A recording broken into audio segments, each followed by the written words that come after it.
So tonight we had a matchup between the two arguably best teams in the NBA, definitely the teams with the two best records in the NBA between the Cavaliers and the Oklahoma City Thunder. Cleveland ended up winning 129 to 122. And before the game started, I wrote down one pretty simple question on my notepad, and I just said, "No Chet, how do the Thunder deal with Mobley and Allen?" Because you knew that Cleveland was going to play two bigs, and if you watch the video that I did on the Thunder and the Thunder struggled a bit when the Celtics went big and they ran Luke Kornet and Kristaps Porzingis out onto the floor together. So that was really the thing that I wanted to see.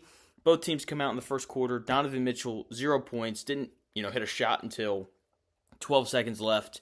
In the second quarter, was 0 of 6 from the field until that point. Got his first points with 1:42 in the second when he hits the free throw. So pretty slow start for Cleveland and Donovan Mitchell, but the size that they have was ultimately why they won that game. Like, they didn't need Donovan Mitchell because they just pounded the Thunder on the glass, and Evan Mobley was awesome, only scored 3 points in the first quarter, and then the Cavs were like, you know what, we're way bigger, and our size, like Mobley and Jared Allen, was more athletic than the Thunder's. Like, Hartenstein, love that guy, I will sing his praises. I think part of why the Thunder were able to beat the Celtics, even though they had stretches where they went big, they weren't anywhere near as athletic as the Cavaliers were. Like, Kornet and Porzingis, really good players, nowhere near the same level of athlete as the guys that Cleveland have. And so I thought that played a really big role. It was really just the size, but I had more takeaways than just that, obviously. But, just to kind of sum up the size difference, just look at, the Cavaliers' second to last possession, real possession before they dribbled out the clock.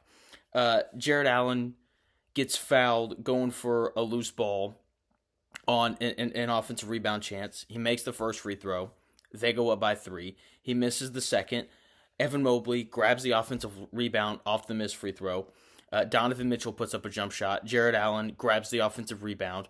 Donovan Mitchell gets called for a loose ball foul. Challenge overturns it. And then Mobley ends up hitting a little floater over the top of Hartenstein. Really tough shot. He's gotten so much better from last year to this year just in terms of his ability to put it on the deck and score and pass. Both him and Jared Allen together, they've kind of reached this point. And Jared Allen, he talked about it at the end of the game where, like, they just kind of know how to play together now, and their skills were on full display. Evan Mobley finished with 21 points, 10 rebounds, and 7 assists. Jared Allen led the Cavs in scoring with 25 points, 12 rebounds, and 6 assists, and it feels like all 13 of those combined assists came to one another through just fantastic interior passing, throwing each other lobs over the top because the Thunder just didn't have the size to match up with Cleveland. And if you're a Thunder fan, you shouldn't be discouraged.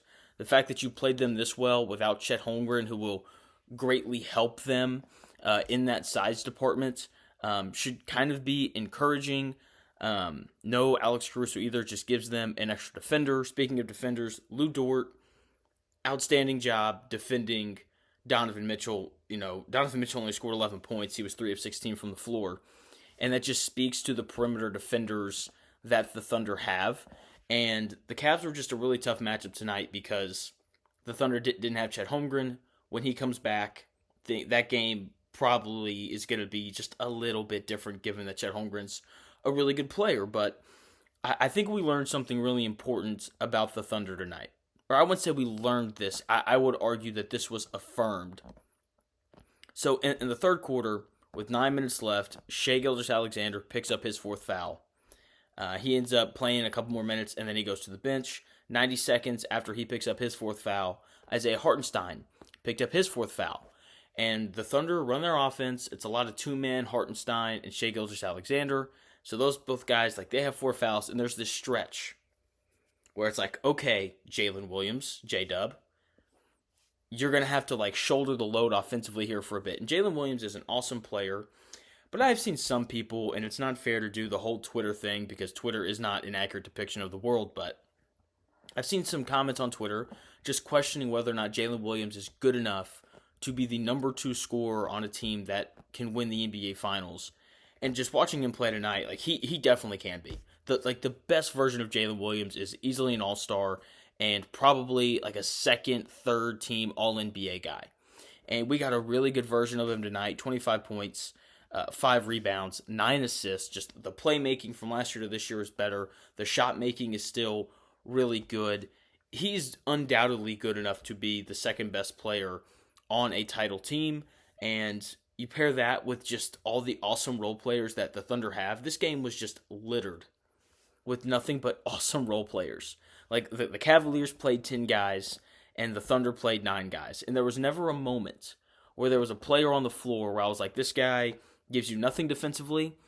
And there was never a moment where I was like, this guy gives you nothing offensively. Like, Ty Jerome came in, he played 12 minutes, and he scored 15 points. I mean, just, like, it felt like every guy that touched the floor would play significant minutes for every other team in the NBA. Like, both of these teams are incredibly deep, and that was on full display. There's a ton of shooting on the floor. I mean, just a fantastic game between arguably the two best teams in the NBA. I know Boston Celtics fans are going to want to have a word if I say that, and rightfully so, because the Boston Celtics are an incredibly good basketball team. So just an outstanding game.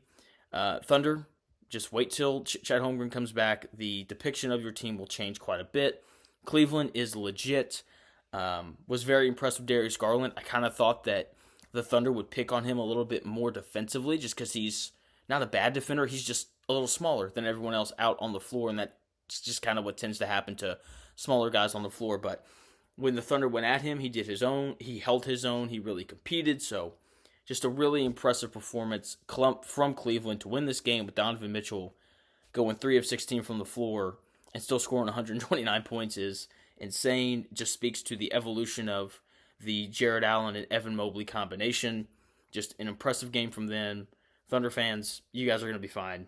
Just wait till Chet Holmgren comes back, and you'll be even better than you already are. Thanks for taking the time out of your day to watch the video. Hopefully you enjoyed it. Subscribe. Check out my other NBA stuff, and I've got NFL content coming out pretty soon as well with the playoffs ticking up, doing college football playoff stuff too. So make sure you subscribe, you watch those, and hopefully you enjoy all of it. Thanks again for watching. I'll talk to you again soon.